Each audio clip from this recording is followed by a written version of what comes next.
Hello, tubers. How are you today? Well, today I wanted to revisit an excerpt or a passage in the Bible that I already spoke about once before. But the passage has, for me, two messages, and I wanted to go over the second message today.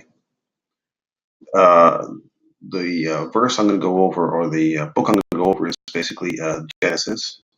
It's a chapter 24, and it's verses. I'll be going over a couple of few verses. It'll be starting off with 6, and then I'll go further down and go over a few more of the verses that I already spoke about before. But I want to mention another message within this particular passage. So this passage is regarding Abraham, and Abraham at this time is wanting for his son Isaac to marry. So he has a servant, a senior servant, that he's given this particular job to, uh, journey, or whatever you want to call it, this assignment. So he basically tells the servant to go to where he grew up, to find a wife for Isaac. So it starts out here in verse 6, and it says, Abraham said, "The Lord, the God of heaven, who brought me out of my father's household and my native land, and who spoke to me and promised me an oath, saying, to your offspring I will give this land. He will send his angel before you, so that you can get a wife for my son from there." Okay. So basically, Abraham is stating to the servant that because he has this connection with God, and God has spoken to him, and he said to Abraham um, that he will give him a angel to to come with, basically come with that servant, so that that angel could help the servant find a wife for Isaac. So this was already pre-set. This was already stuff that was set in motion from God prior. And then the servant went and left on that assignment. And then it starts over here. It says here in verse 12. This is the servant. Then he prayed, Lord, God of my master Abraham, make me successful today, and show kindness to my master Abraham. See, I am standing beside the spring, and the daughters of the townspeople are coming out to draw water. May it be that when I say to a young woman, please let down your jar that I may have a drink, and she says, drink, and I'll water your camels too. Let her be the one who have chosen for your servant Isaac. By this I will know that you have shown kindness to my master.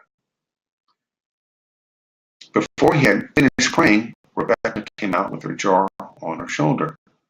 She was the daughter of Bethuel, son of Milcah, who was the wife of Abraham's brother Nahor. The woman was very beautiful, a virgin. No man had ever slept with her. She went down to the spring, filled her jar, and came up again. The servant hurried to meet her and said, please, give me a little water from your jar. Drink, my lord, she said, and quickly lowered the jar to her hands and gave him a drink. And when she did that, the servant basically knew that was a sign from God that this woman was the chosen woman for Isaac. And the rest is history. They met, got married, and that was that, and had kids, and started the Abraham's descendants.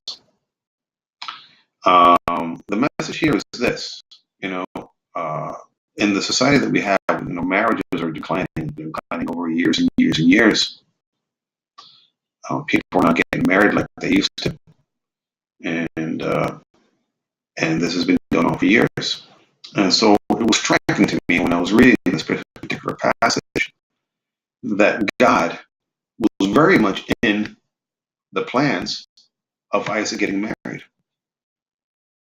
Because if you go back to the beginning, where we're reading from, right here, it says, Abraham said, Lord, the God of heaven, who brought me out of my father's household and my native land, and spoke to me and promised me on oath, saying, to your offspring I will give this land, and he will send his angel before you that he can get a wife for my son from there.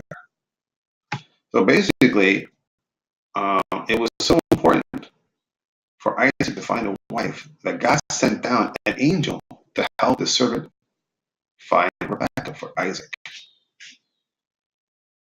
And then later on, the servant, because he was very much nervous, he really wanted this particular assignment to be accomplished for Abraham, that he sat down and he prayed to God.